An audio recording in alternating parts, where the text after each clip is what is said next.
Well. It's been a little over a week. For those who are wondering what the fuck happened to me, not too many of you. There's only, 9, 10 subscribers. It is what it is. But before I more than likely get this job offer here in a couple days, I've been spending the last 7 or 8 just cataloging my record collection on Discogs, and I'll let you know I'm into the R's now. I really didn't do anything yesterday, so you know that's an L on my end. But that's how long it's taken me to go through, look at these damn etchings, catalog what condition the inner sleeves are in, what other damage there is, because I'm not only just doing it for Discogs, I'm using Copilot to make a larger note, that can be saved, printed up later, shared with the family. My thinking is once I get done with the records, I'll go to the CDs, and the CDs are going to take half the time. Let's be honest, you just have to look at, is it a single disc or is it a limited edition? What year did it come out? Boom. Get in, get out. Records? Oh, no, no, no. It's which variant is this? Was this a Pitman press, or at least it was a Pitman originally, but then it has the S1 or the 1S for Santa Maria because they sent the lacquers through Colombia to the Santa Maria plant. So you got to deal with that shit. And I got to tell you, it's been funny going through reading some of these etchings because the engineers have a lot of fun with the runouts. You get the guy who worked for Tape One. I can't think of his name right now, but he signed the Shapes album, the eponymous self-titled '83 Genesis album. His nickname was Pounda, so he signed it Pounda Tape with the one in between the A and the P, and then he wrote, "Renee, you know I love you," and on Dead Ringer from Meatloaf, I got a first press promo copy of that one. The guy said in the etchings, chicken out of hell. And on the other side, because Meatloaf's voice was slowly coming back finally after like a year and a half, he goes, he's sounding high again. you know, it's shit like that where you have to stop and go, what the hell were they doing? And you get the flower etchings with the Alan Zentz mastering, and of course, you know, I've been lucky to find out that some of my hottest copies are originals that were pressed by Bob Ludwig. So it says Sterling RL, or it might say Sterling JT, or Howie, sometimes Barry. It's been really cool. It's also taken me a lot longer than it should have, but once it's done, it's I'm looking at it long term as, here's what dad bought, here's what I accidentally bought, and it's usually the best variants you could find or the collectors hunt for now, just sheer accident. I just picked them up and got a good deal on them back then. Uh and what I either didn't listen to, or I bought that was new, or that I bought 4 or 5 years ago and just shelved, like Loudness. Oh my god, I have amazing copies of that. More now, I want to listen to them all the time and dig in further. So it's been a lot of fun. Uh, Yesterday it was a rainy afternoon. It was a rainy day, I should say. I played each of these albums 5 times in a row, and that is, oh boy, this is gonna be fun to pronounce. Kikagaku Moyo. So I don't have the debut album, which is really an EP, and I did track down a copy of the last album for $26. So that's brand new. That's from 4 years ago. I'm going to order that soon. But I had the initial 2022 repress of Masana Temples from Japan. It's got the resealable bag. Uh, House in the Tall Grass. Yeah, it's great shit with the Obies. It's the 2023 press, and the same thing with Forest of Lost Children, which is pressed on 40. Even though it's a 33 and a third size 12-inch, it's 45 RPM. So pay the fuck attention. I gotta say, this is your, you know, this is their second release. This is them being sort of like Disraeli Gears Cream, Jefferson Airplane, more of Bathing at Baxter's, and Surrealistic Pillow. A lot of fun. A lot of fun, but it only goes 28 minutes. But they're still finding their sound, you know. Why the record label they formed is called Guru Guru Brain makes a lot more sense when you consider the krautrock prog band Guru Guru, who they're channeling, along with Food Brain, which was like a mini super group of Japanese musicians that did that one album in 1970. So it's cool to go through these and you could see how they get along. Like here on House on the Tall Grass, you get more of a think 78 to 1990 Eyes of the World live versions of Grateful Dead. You get more of the you get like Blue Cheer, a little bit of Steppenwolf, that type of stuff. As a matter of fact, I should say on Forest of Lost Children, I swear there is definitely some of the Jeff Beck, Jimmy Page Yardbirds in there as well. Not only the first Cream album, but just figuring things out. And it was astounding to spend maybe 6 hours yesterday just listening to these albums that I bought 3 years ago and never played once. Like I heard them on Bandcamp or YouTube, and then I never listened to them again. I bought the records and I just let them sit. So now I'm gonna buy this last one. Maybe I'll find that wedding album, that live album they just put out 2 years ago, and if I can find it cheap, it's already reselling for like $150. Oops. Yeah, I got these all for 23 to 27 at the time. Masana Temples here. What's cool about this is they totally turn into CTA Chicago 2. The first Chicago album was Chicago Transit Authority.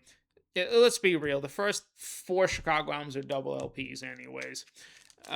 There is really a Chicago meets 72 to 74, Grateful Dead jam band aspect. And, Dripping Sun, Fluffy Cosmish, the Blanket Song. It's maybe not my favorite of the albums. There's a whole lot of Allman Brothers too. I said 72 to 74 and CTA Chicago too.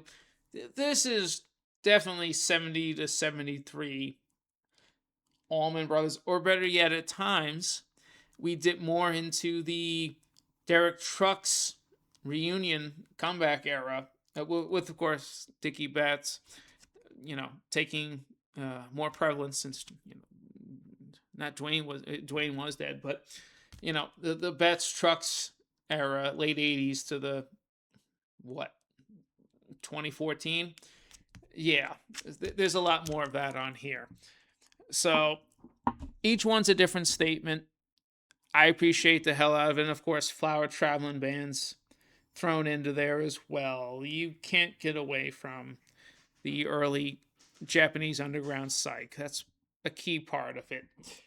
So when I get the last one, Clouds, I'll spin that 5-6 times. I'll catch back up on the original debut EP, which was now considered as an LP, whatever. And we will get a ranking album on that. I don't think there's many people talking about Kikagaku Moyo these days. Or if they do, it's more of just the, oh my god, yay. But I never see anything on YouTube. I've never seen anybody go into these albums before. And then again, a lot of people don't even own these albums. I got lucky in 2023 that Dead Wax happened to have one copy of each at 2 different times, and I just went in and bought them. That's why the thing says hold for Two Tone. Yeah. Oh yeah, my last name, Tony Two Tone. Nice to meet you. So I've been playing that. I've been going through playing the 2018 180-gram lenticular cover remaster reissue of They Say Tan Majesty's Request from Rolling Stones. Damn, that's really a good album. Yes, Sgt. Pepper's is bullshit, and they followed up with their own bullshit album. And in some parts, they did better than the Beatles did. So that's been good. I have Anderson Bruford, Wakeman Howe, the one-off album.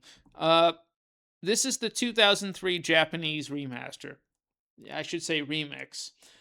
The Obi's here. It's actually the guy I got it from stuffed it in the front pocket. This is actually a gatefold CD. The Japanese inserts there too, and so is the very heavy stock repress of the original inner sleeve. And let me tell you, I've listened to this album for quite some time over the years. This is the cleanest it ever sounds. If you want to get this album, or you're curious, look for the 2003 Japanese release. Do not pick the vinyl. Do not pick any of the other CDs, because this album is just infamously buried. It's brick-walled, it's dense, the heavy synths, the drums, the keys, it all gets lost together in this primordial soup, and it just sounds hollow. On this version, I put this on my damn TV using a generic Sony 4K Blu-ray player, and basic 4K TV. I don't have a sound bar. I don't have any surround sound yet. There's the separation on this between the instruments and the mid-range was unbelievable. You could pick out every cymbal shimmer, every crash, every bass line. Despite the heavy synth production, you could pick it all out on this version. And this is 23 years old. I paid $20 for this. There is no better version of this album. And I loved it. Here's the thing. This is the now splintered United Yes lineup. Let's be honest. If it wasn't for Trevor Rabin, there would never have been a Yes comeback. Steve Howe couldn't do shit. He still can't write for shit today at this point.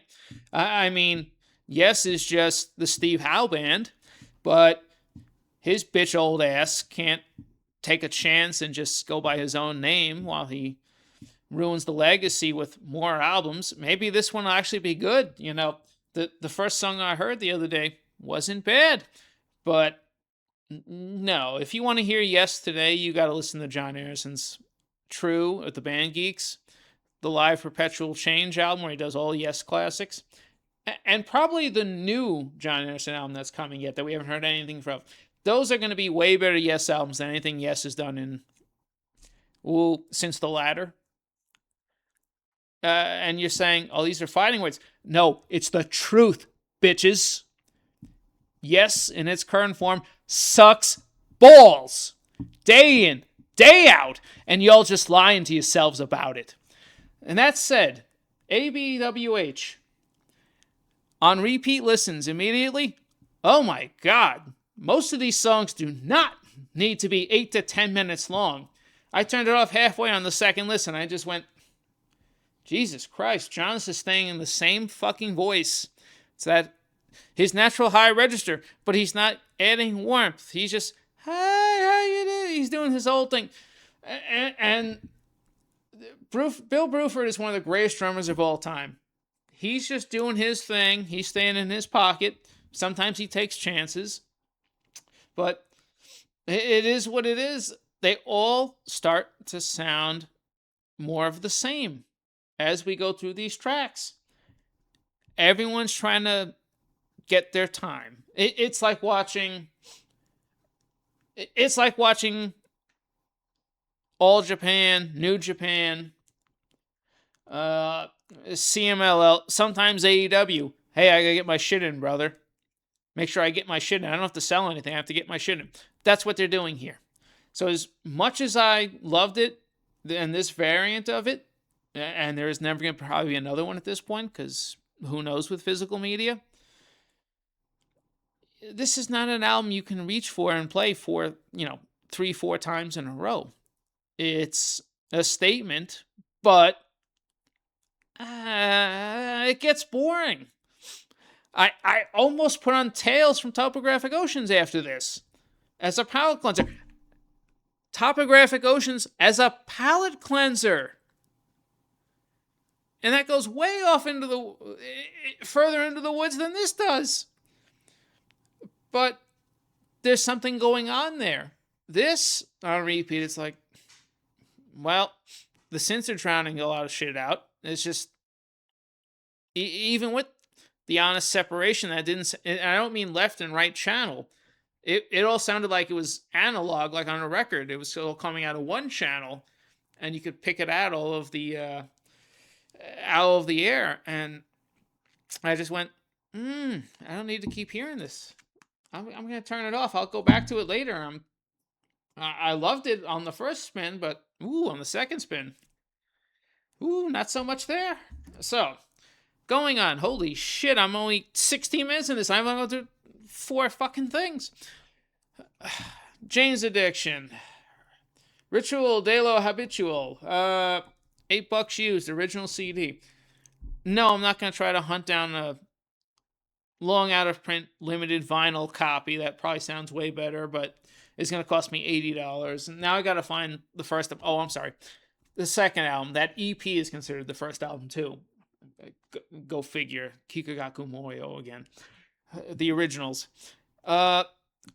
Fantastic album. I'm so happy I saw them opening for Smashing Pumpkins in, was that 2022? And then, or was that 23? Time's beginning to fade. Maybe the 3-4 years of just, 15 to 30 shots a night of whiskey and a beer or two are finally catching up to me. Spirits of Fire was the headlining tour. I saw that, and then once Dave Navarro came back from long COVID, and we're thinking, oh, good, here's some new songs. We're gonna get the new album. Now we don't get the new album because Perry was being fucking retarded and just punched Dave, and everything fell apart. But this had Troy Leovenwick when I saw them open up, and it just fantastic. And these songs are still fantastic. Now I gotta hunt down the other one. Nothing is shocking. I did see a vinyl reissue. No, I saw an original vinyl copy of that not too long ago at Dead Wax, and it was like $95. Just get the old CDs, unless they're gonna do a half-speed remaster vinyl or something, or MoFi gets a hand of these and does the 2 LP at 45 RPM. Just find the LCs. These are getting harder to find, though. I haven't seen this. I picked this up because I haven't seen this in like 8 years at the places I usually go to. It's astounding, really. But everyone's holding on to it now. Okay. Billy Joel, River of Dreams, $4. Yeah, this was missing from my collection. And I'm going to get the original CD release of Stormfront as well. It makes no sense because I have the Greatest Hits Volume 1, 2, 3. That hardcover long book edition that came out back in 96, 97, people. I've still got that. So, there's 80%, almost 85% of that album on Greatest Hits Volume 3. But I said, well, fuck, I actually like that album in full regardless. I don't need the remaster of it because they digitized it and made it kind of even more so and brickwalled it.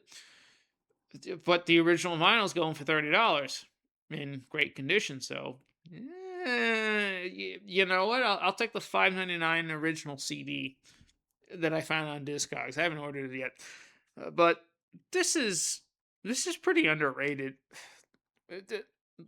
the heavy No Man's Land giving us Allentown vibes, but with a more just pounding beat underneath it. Great Wall of China, the jazzy minor variation. I like Shades of Grey. I don't care for the studio version, the original album version, I should say, of All About Soul. It comes on, and this version just kills me. It's all one of my all-time favorite Billy Joel songs, but in the remix version, on this album version, it kind of shitty. Because the remix version, he's giving you this dramatic, emotional vocal line the whole way through. And on the remix, you've got the added mini orchestra, the the bass is a little higher in the mix. It sounds so much more dramatic to match his delivery. And when you get to this laid back R&B version, original version on the album, it just it doesn't feel like a power ballad. It doesn't carry the same emotional weight, and it takes me out of it. So, you know, I have to go with the Greatest Hits 3 version, or at least that remix stuck on there, because just like on the album, it goes from that All About Soul remix to one of his greatest ballads of all time, Lullaby, Goodnight My Angel, to, wasn't that Sally McPherson he wrote that to? Even though he's still married to Christy Brinkley, who did the painting, but not for much longer. And then into River of Dreams. Oh my God, that you put the remix of All About Soul on here instead. So Lullaby and River of Dreams, dynamite trifecta. It puts goosebumps on my arms listening to that whole run. I like Billy's I'm getting out of the industry in this rat race with famous last words. It's the classy version of the New Yorker going, fuck all of you, I'm done. That 2000 years, a lot of really good songs on that album, and I think more people need to go back and find it. But substitute the remix version of All About Soul in. That's all I'm gonna say. Midnight Oil, Blue Sky Mining, $4. I don't know Midnight Oil. I've barely listened to their albums. And I've been aware of Beds Are Burning since 98. And that was pretty much the only song I fucking knew. I was at Vintage Stock, V-Stock. They have the original CD reissue, the original CD release of Diesel and Dust, which I'm probably going to go back. They had 3 copies of it for $4.99. I'm going to go back and pick that up. But this one, real heavy protest album. I mean, Blue Sky Mine, Bedlam Bridge, King of the Mountain, the Mountains of Burma. We're going back to pre-World War II stuff here on this album. Antarctica and the downfall of Earth. We all need to act like we're one country. Getting back into that Aboriginal protest aspect all over Diesel and Dust. River Runs Red. I remember watching the Olympics in 2000 when they showed up with the black t-shirts that said "We're sorry" and pissed off the Olympic Committee. And you go tell a 7'4" guy he sings like shit or he dances like shit. No, you go tell him. I'm not telling him. Hell no. This is a hell of a statement. Every song here is just stellar. It's of a higher quality than much of what I've heard in the last 3-4 years, just on pop radio. And I wonder why this band doesn't have wider recognition today. I mean, they're the other Australian band. Well, the number one Australian band is half Scottish and British, if we're honest. I mean, the Young family came over from, I think, Scotland or something like that. So they're technically not even fully Australian, but still, this is the other Aussie band, and Midnight Oil deserves a lot more love and attention these days. People talk about protest songs and standing up for what's right. Go listen to Midnight Oil. They'll put most of what you're talking about to shame. Sisters of Mercy, Vision Thing. Okay, so I have, those of you who don't know, I have the Mo-Fi versions of First and Last and Always, along with Floodland. I bought my friend Jill an original copy of Floodland, and the only skip in the whole album is the first 3 words on the opening of the whole album. But they just did the deluxe anniversary remaster box sets on vinyl of First and Last, and then there was one for Floodland a couple of years before that. Vision Thing has not been given that much love, and a large part of it is half this album is digital and half of it's analog. Some parts of the tapes belong to Warner. Other parts of the tapes belong to Andrew Eldritch himself. There is no clear, tape ownership, lineage ownership with the rights as well. So Vision Thing hasn't been given the big treatment that it deserves.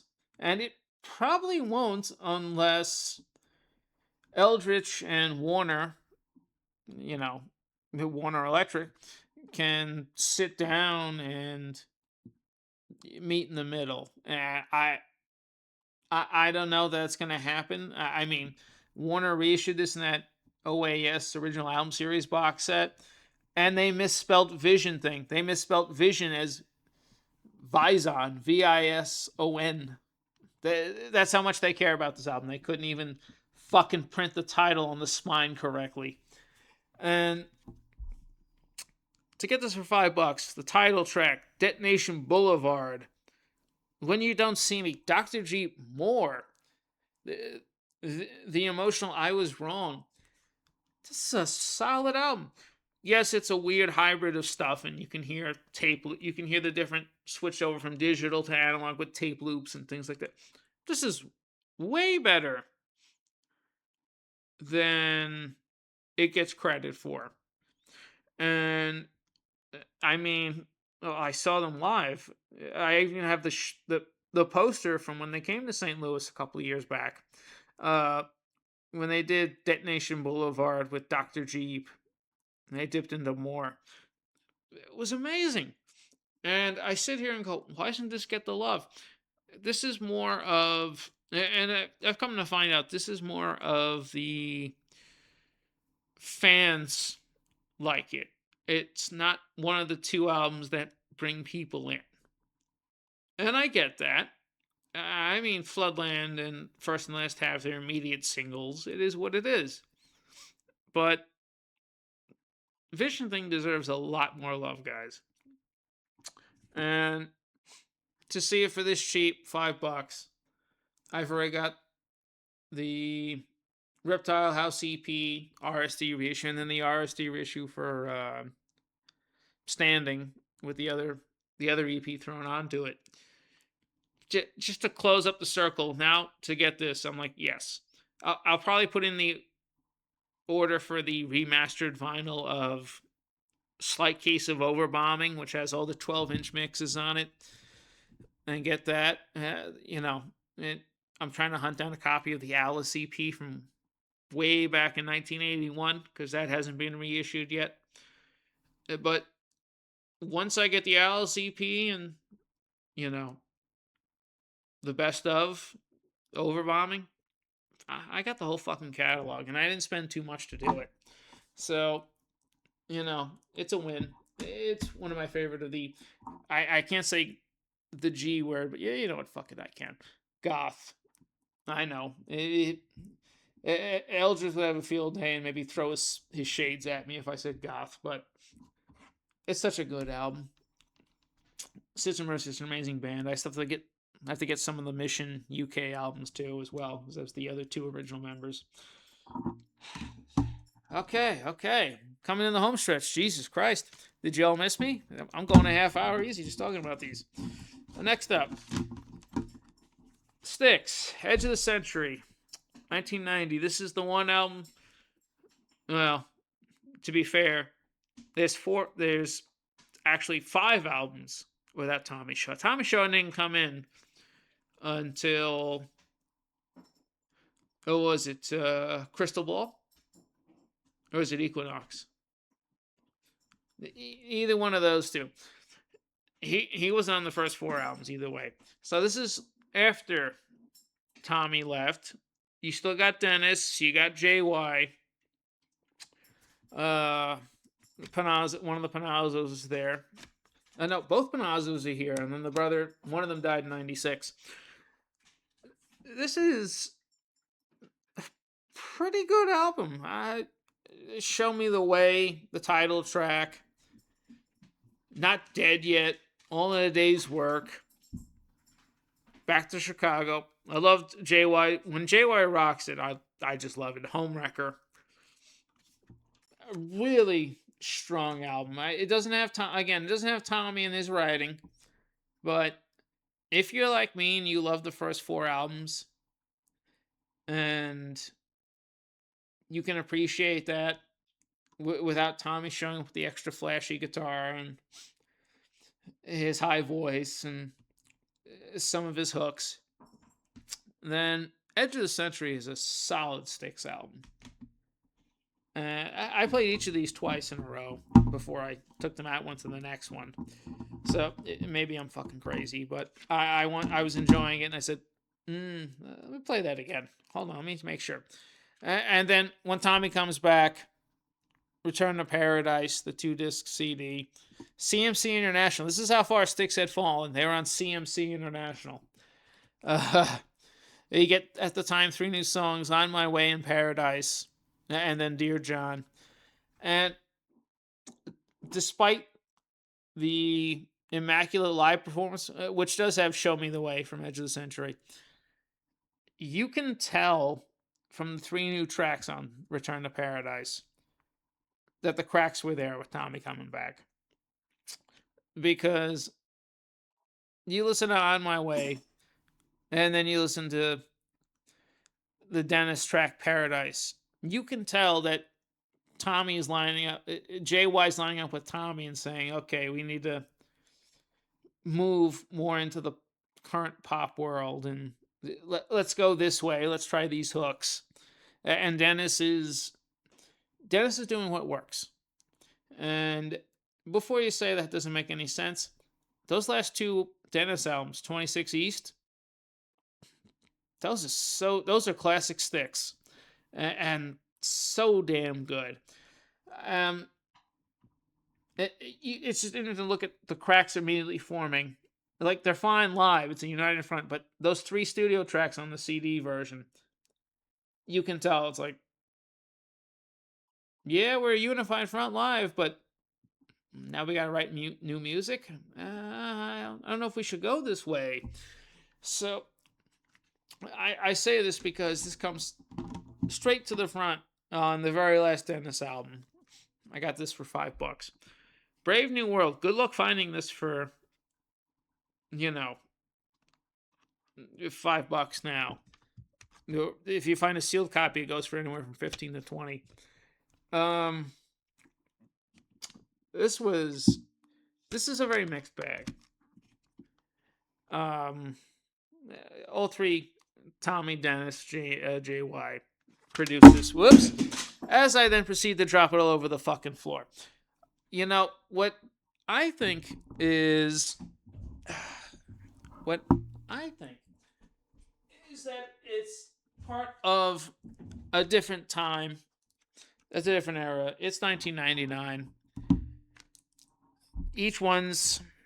These guys are literally phoning this out, man. I've even heard stories from people who were old enough, who were fans, who listened to all the hubbub and the interviews.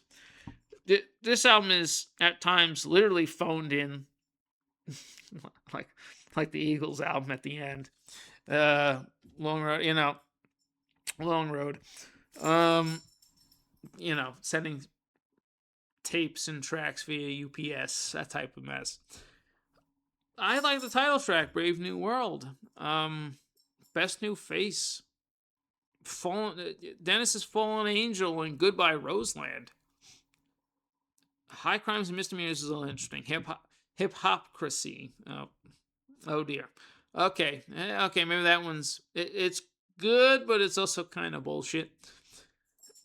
Heavy Water is great. This album's not so bad.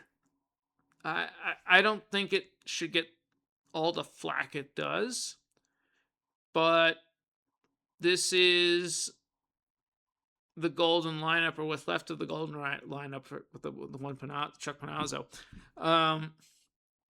This is just them fracturing. This is, you can tell the wheels are coming off. And Lawrence Gowan's about to pop in. Not that Dennis knew that at the time, but when the time came to do the tour for this real fast and Dennis wasn't healthy, yeah, you know, I did enjoy it. I know I'm supposed to hate it, but not having lived through Styx either from the beginning in 1968 or, coming in on Grand Illusion, whatever, to hear this on its own and look at it for the time period with the logic behind it of where the principal songwriters were going, especially that they're on this tiny ass fucking label when they were one of the biggest, theater stadium acts of the late 70s to early 80s. It's understandable. They took chances. And the last 3 Styx albums are just immaculate. So are the last 2 Dennis albums. So there you go. In a way, both parties, 3 parties, were absolutely right in what they were thinking in the end. But at this point in time, they were just at each other's throats, and there's still some good songs on here. So go check some of this out, and keep in mind it's 1999. What the pop music world was like in 99. I was there. I remember it. Especially with what the production styles were. This is kind of an artifact of its time, but a lot of it works. You just got to give it a chance and be open-minded with it. And last one for what the hell I've been listening to lately. Well, there's 3 Klaus Schulze albums over there, but you know what? I can make a separate video on Klaus Schulze later. So it is Black Dance and the live album from 79 and Transfer from 81. I'll get to those another time after I read the damn booklets. I have nearly all of the 70s albums now, either in my possession or on my way here, because I'm just going to be missing Earlicht, the first album, and the 2 Body Love soundtracks for those pornos he did. Not he himself, just he did the score for. I'll have all but those 3 2016 expanded remasters, and I'll have pretty much everything 80 to 83 too. So it's a hell of a journey listening to all those, doing this. That's how I've been cataloging all my records I've been putting on Klaus Schulze albums, going in order as best as I could and playing them 3-4 times in a row because I'm going, hey, this is really sticking. But to wrap this up, and I'll be back with a top 10 before the end of the night. My top 10 opening Deep Purple tracks. And I had a brain fart there. Ooh. Sorry, I missed doing this for the last week or so, but I had to do. I had to take this project on before the job thing actually seems to be working out, and I'll have less time. So it's just for the sake of my family and Not only so I know what I own, but thinking ahead. I even got the Japanese original press of Tempest in the Coliseum from Herbie Hancock, which sounds amazing. But Uriah Heep, Abominog. This is a fantastic comeback. Not to be confused with the comeback they do later on in, 2005.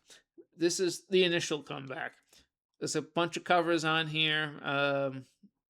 On the Rebound, Running All Night with the Lion, Prisoner, Love, Sell Your Soul, Think It Over, Too Scared to Run, Hot Night in a Cold Town.